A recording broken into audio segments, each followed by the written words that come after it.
ta tema yra tinkama ir žmonėms, kurie nejaukiai jaučiasi prieš objektyvą ir kurie nemėgsta fotografuotis, kaip jie įvardina, ir tiems, kurie turi kažkokių kitokių problemų, ten nemėgsta pozuoti ir taip toliau. Pirmiausia, noriu papasakoti šiek tiek savo paties istorijos. Tai mes tuokėmės prieš 11 metų ir mes neturėjome fotografo. Tai pasitiko dėl to, kad vienas blogas žmogus mus atkalbėjo nuo šito dalyko. Aišku, skaudžiausia, kad tas blogas žmogus buvo aš pats. Ir tuomet aš, aišku, nefotografavau vestuvių, man tai asocijavosi su kažkokiu tai galbūt kiču, su kažkokiu būtent, kaip ten reikės eiti, kažką tai daryti, ten pozuot, tai nesąmonė. Ir jo labiau, kai, sakykime, vyrui labai dažnai tai atrodo kažkaip tai nevyriška ir taip toliau.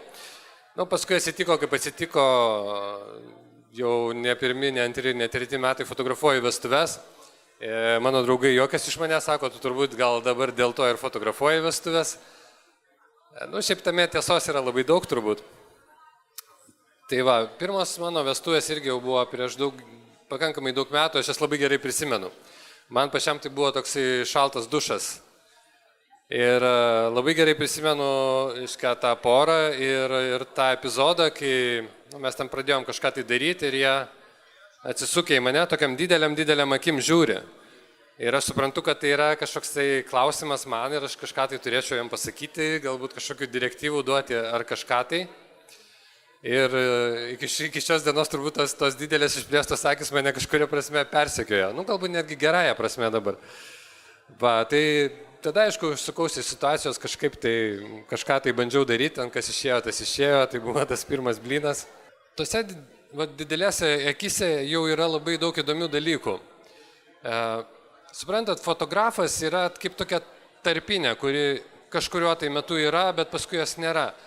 Ir tai, ką žmonės transliuoja fotosesijos metu fotografui ar objektyvui, ar kaip tą pavadintume, fotografas paskui dingsta, lieka nuotrauka ir ką žmonės tie jautė ir kaip jie žiūrėjo į objektyvą, į fotografą tuo metu.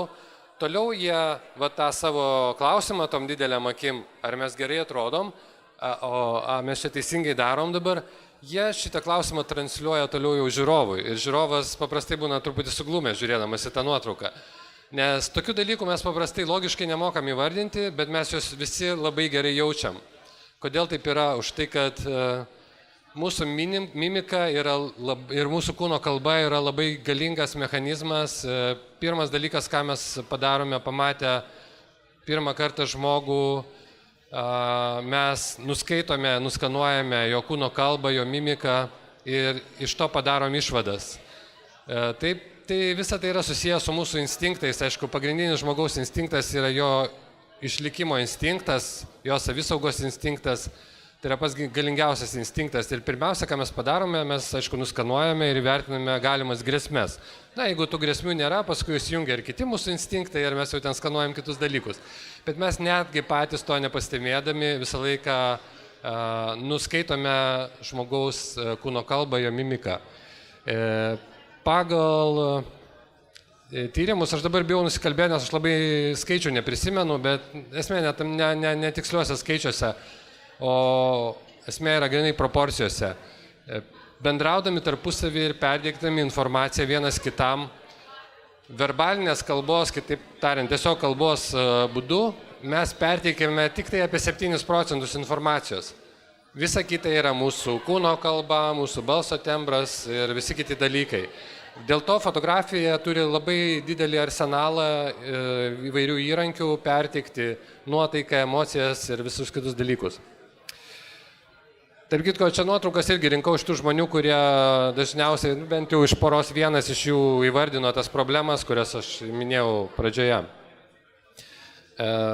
Ateina pas mane pora ir sako, žinai, mes turbūt esam kažkokie netokie, nemėgstam, mes kažkaip neturim ir tos patirties fotografuotis ir prieš to objektyvą nejaukiai jaučiamės, ir pozuot kažkaip nemokam ir taip toliau, ir pradeda vardinti. Aš sakau, brangieji, žinot, aš suprantu, jūs labai norėjot pasirodyti originalus kažkuo, nes jie sakė, mes turbūt kažkokie kitokie, dažnai taip žmonės jaučiasi. Sakau, bet aš turiu jūs nuvilti, nes šitą tekstą ištransliuoja viena ar kita forma praktiškai visi su labai nedidelėm išmimtim, kurie pas mane ateina ir su kuriais mes bendravom. Nežinau, gal tie, kurie mėgsta fotografuotis, nueina pas mano kolegas, bet dažniausiai aš fotografuoju būtent tokius žmonės. Va. Kai aš pradėjau fotografuoti vestuves, aš supratau, kad fotografuoti vestuves ir ypač gerai yra be galo sudėtinga. Tam yra labai daug priežasčių, čia apie jas galėčiau kalbėti ir valandą ir daugiau. Ir šita priežastis, kurią aš paminėsiu, jinai tikrai nėra pagrindinė, nėra esminė, tiesiog jinai yra irgi viena iš tų priežasčių. Kokie žmonės pas mus ateina? Kaip ir minėjau, būtent tie, kurie dažniausiai neturi patirties prieš objektyvą, jie nejaukiai jaučiasi. Aišku, tas nejaukumas dažniausiai dėl to ir yra, kad jie tos patirties neturi. O kartais jie ateina netgi su bloga patirtimi. Ir štai su kuo mes turime, su kokia medžiaga turim dirbti. Aš vieną istoriją papasakosiu trumpai. Čia prieš kelis metus buvo, susitikom su tokia pora ir jie planuoja savo vestuvės. Sako, mes kažkaip nežinom dabar, kaip čia su tom nuotraukom vestuvių bus, jie tokie pasimetę. Sakau, tai o kodėl jūs taip galvojat? Sako, čia buvo tokia istorija, sakau, tai gerai pasakokit. Matėm ten akciją, atrakciją, nuėjom pas kažkokią fotografiją, į studiją nusifotografuot, galvojom, dviese pasidarysim nuotraukų. Sako, dar šuniuką savo pasiėmėm, nuėjom į tą studiją, sakė, jinai ten ilgai statė tas šviesas, jau mums atsibodo, pavargom truputėlį, išskleidžia tą foną, sako, tai jūs dabar stokitės, atsistojant to fono, sako, tai jūs darykit kažką dabar. Sako, ką daryti, mes tai, kaip pirmą kartą, mes nežinom, ką daryti. Tai maždaug ką aš fotografuosiu, tai jūs darykit ką nors. Jie tokie pasimetę, tas šuniukas gal sustresavo irgi, ir jie nežinojo, ką daryti, o šuniukas padarė. Jis ten paėmė ir baranką ant to viso fono, reiškia, suraitė. Ne, tai jūs juokėtės, dabar man tai irgi labai juokinga buvo, aš raičiausi tiesiog. Sakau, žiūrėkit, tai jinai norėjo, kad jūs kažką darytumėt, jūs nežinojot, ką daryti, šuniukas bandė taisyti situacijas, jis padarė kažką tai. Iš tiesų labai smagus reportažinis siužetas, galima buvo fotografuoti. Ir va čia, tos jų didelė akis būtų labai geram kontekste, aš manau. Tai mes tai pasijuokėm, bet aišku, jiem tai nebuvo maloni patirtis, jiem tai buvo stresas ir jie galvodami apie savo vestuvių fotosesiją, pirmas dalykas, ką reiškia iš savo atminties kortelės ištraukė, tai tą vienintelę savo patirtį, kuri buvo bloga. Apskritai, sakau, mes fotografai kartais labai keistai elgiamės. Mes paimam du įsimylėjusius žmonės, pastatomės prieš objektyvą ir liepiam jiems vaidinti, kad jie yra įsimylėję. Dabar pakelkit ranką, kas galvojat, kad vaidyba yra jūsų stiprioji pusė? Miškas rankų, vieną net matau pakelę. Taip pat, suprantat, situacija kažkokia yra labai paradoksali ir aš manau, kad vis tik tai reikalingas kažkoks visai kitoks receptas. Ir tas receptas tikrai yra įmanomas. Taip turbūt išeina dėl to, kad mes labai dažnai padarome fotosesiją dėl fotosesijos, mes bandome kažką tai pritempti prie to. Fotosesija pati savaime yra visiškai neįdomus dalykas, visiškai neįdomus. Gyvenimas yra įdomus, kiek yra daug nuotraukų, kurias netgi žmonės pasidaro namuose, galbūt buitiniu būdu, bet tai yra jų kažkokios gyvenimiškos situacijos, kurios lieka ir kurios kažką iš tikrųjų reiškia. Tai bent jau aš stengiuosi eiti truputėlį kitų kelių, bet fotografai, man atrodo, irgi daro tą klaidą. Mes galvom, kad mūsų darbas fotografuoti, tai ta tiesioginė prasme spaudyti mygtuką. Ne, aš manau, kad fotografuoti tai reiškia vis tik tai sukurti tam tikrą atmosferą, tam tikrą aplinką, kuri galbūt sąlygo kažkokius tai įvykius, kažką tai, ką savaime jau yra verta fotografuoti ir tik tada verta tą mygtuką spausti. Kodėl neįmanoma suvaidinti emocijų? Čia irgi yra labai tokia plati tema, bet, kaip ir sakiau, mūsų mimika iš tikrųjų yra labai sudėtingas mechanizmas.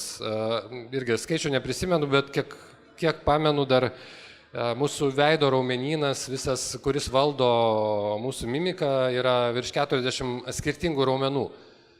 Juos sąmoningai valdyti tai yra neįmanoma. Galim dabar taip kito tokį eksperimentą padaryti. Žiūrėkit visi į mane dabar ir šypsokitės. Pastoviai šypsokitės dabar.